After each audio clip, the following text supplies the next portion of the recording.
नमस्कार दोस्तों, स्वागत है आपका इस वीडियो में। इस वीडियो में हम लोग बीटीएससी एएनएम को लेकर बड़ी सूचना जानने वाले हैं। जैसे कि बीटीएससी एएनएम का जो एग्ज़ाम डेट है वो क्लियर कर दिया गया है, ये आप सबको पता है। और ऐसे में सारे कैंडिडेट जानना चाहते हैं जो इस पर केस फाइल हुए थे, जो कि डायरेक्ट काउंसलिंग को लेकर, तो उसकी सुनवाई होने पर क्या होंगे अब, क्योंकि इसको लेकर क्या अपडेट है वो हम आपको बताएंगे कि क्या कुछ अभी स्टेटस है और आपको क्या मतलब कि इसमें होने वाला है, वो भी हम आपको सारी अपडेट आपको इस वीडियो में बताने वाले हैं। तो आप लोग वीडियो के अंत तक बने रहिएगा, आपको सारी जानकारियाँ इस वीडियो में मिलने वाले हैं। जैसे चाहे आप केस को लेकर बात करिए, चाहे बीटीएससी एएनएम का एग्ज़ाम को जो डेट दिया गया है उसको लेकर भी हम चर्चा करेंगे। तो जैसे कि अभी तक केस की सुनवाई की हम बात कर ले, तो केस स्टेटस तो आप देख सकते हैं। केस का स्टेटस सारा कुछ ही इसमें सारा कुछ आप सबको हमने बताते आ रहे भी थे। तो केस का यदि हम बात करें तो अभी जो जजमेंट है वो नहीं दिया गया है। जैसे कि यहाँ पर आप देख सकते हैं, रिकॉर्ड नॉट फाउंड, मतलब जजमेंट वाले सेक्शन में आप यहाँ पर देख सकते हैं कि रिकॉर्ड नॉट फाउंड दिया गया, मतलब इसका जजमेंट नहीं आया है। तो सब जानना चाहते हैं कि यदि जजमेंट आते हैं, यदि सुनवाई आते हैं, तब अब क्या होंगे, क्योंकि अब तो एग्ज़ाम डेट आ चुका है, क्लियर हो चुका है कि अब एग्ज़ाम लिया जाएगा। तो क्योंकि 5 जनवरी से आप लोगों का एग्ज़ाम जो शुरू होने जा रहे हैं, तो ऐसे में क्या होंगे। केस का अभी तक एक भी हेयरिंग नहीं हुआ है, जैसे कि आप देख सकते हैं। तो यदि इस बीच में हेयरिंग होता भी है, तो यदि कोर्ट एग्ज़ाम पर रोक नहीं लगवाती है तो एग्ज़ाम कंडक्ट होंगे। फ़िलहाल अभी इसका एक भी एग्ज़ाम नहीं हुआ है, इसका एक भी जो हेयरिंग है वो नहीं हुए हैं। अभी तक इसका एग्ज़ाम होना बाकी भी है, लेकिन अब इससे बहुत ज़्यादा फ़र्क नहीं पड़ेंगे। तो इसलिए आप लोग अपनी अब तैयारी को जो मजबूत करिए, क्योंकि अब अपनी तैयारी पे जितने अच्छे पकड़ रहेंगे आपके उतने बेनिफिट होंगे। और पीडीएफ ज़रूर ले लें, इसमें सारे इंपॉर्टेंट क्वेश्चन है और आपके जो एग्ज़ाम है उसमें निश्चित रूप से इससे आपको मिलने वाले हैं। और पीडीएफ रहेंगे तो प्रतिदिन आप 50-100 क्वेश्चन भी पढ़ रहे हैं, तो अभी आपके पास बहुत समय है।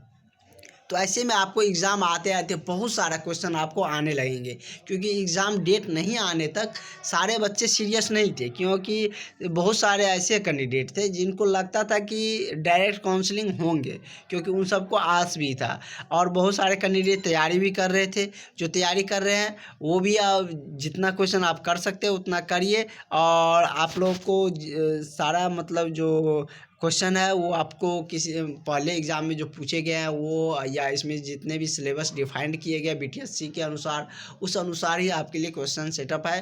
तो आप लोग पीडीएफ ज़रूर पढ़ें, आपको निश्चित रूप से इसमें सिलेक्शन होंगे। जैसे कि आपका क्लास भी रेगुलर हम लोग चलवा रहे हैं, 7 बजे शाम को भी क्लास होंगे। और वही हम बात कर ले तो आपको मॉर्निंग में भी क्लास देखने को मिलते हैं। तो इस तरीके से आप लोगों का जो सिलेबस के रिगार्डिंग है वो भी हमने आपको बताए थे। अगर केस की सुनवाई भी होती है तो अभी फ़िलहाल इसका एग्ज़ाम होंगे ही होंगे, क्योंकि अभी तक इसका एक भी हेयरिंग नहीं हुआ है। जैसे कि आप देख सकते हैं कि इसका हेयरिंग हुआ भी नहीं है। हो सकता है कि इसका एग्ज़ाम हो जाए और इसका हेयरिंग भी ना हो, क्योंकि ऐसा नहीं है कि मतलब पटना हाई कोर्ट में जैसे केस किया गया तो वहाँ पर बहुत सारे केसेज इस तरीके से पेंडिंग है। तो एक दिन में तो बहुत ज़्यादा केस को सुनवाई होंगे नहीं, इसका नंबर आएगा तभी सुनवाई होंगे। अभी तक इसका हेयरिंग का डेट भी नहीं दिया गया है, तो अभी नहीं कह सकते कि इसको लेकर कुछ आप लोगों को बेनिफिट होने वाले हैं। अब आप लोग निश्चिंत होकर एग्ज़ाम की तैयारी करें, क्योंकि आयोग ने एग्ज़ाम का जो डेट है वो घोषित कर दिया है। तो आप लोगों को एग्ज़ाम पर ज़्यादातर फोकस करनी चाहिए, क्योंकि अब एग्ज़ाम पर आप लोग जितनी फोकस करिएगा उतना ही आपको बेनिफिट होंगे भी।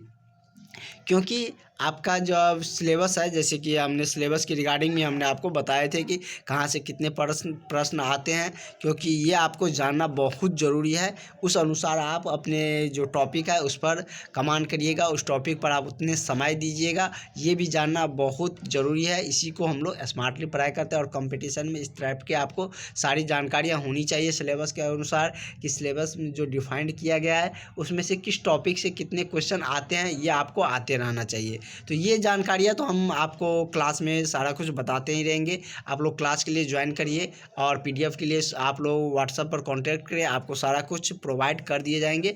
फ़िलहाल इसको लेकर आप लोग ज़्यादा न सोचें, क्योंकि इसके लेकर अगर अपडेट जो आते हैं तो वो हम आप तक ज़रूर पहुंचाएंगे। फिलहाल आप लोग अपनी CBT एग्ज़ाम जो दिया गया है आयोग की तरफ से, उसकी तैयारी में लग जाइए, जो जोरों शोर से उसकी तैयारी करिए। निश्चित रूप से आपको सफलता मिलेगी और आपको इसमें मेरिट में भी नाम आएगा, और मेरिट में नाम आएगा तो निश्चित रूप से आपको जॉब भी होंगे। और शाम को आप लोगों के क्लासेज है, निश्चित रूप से आप लोग ज्वाइन करिए।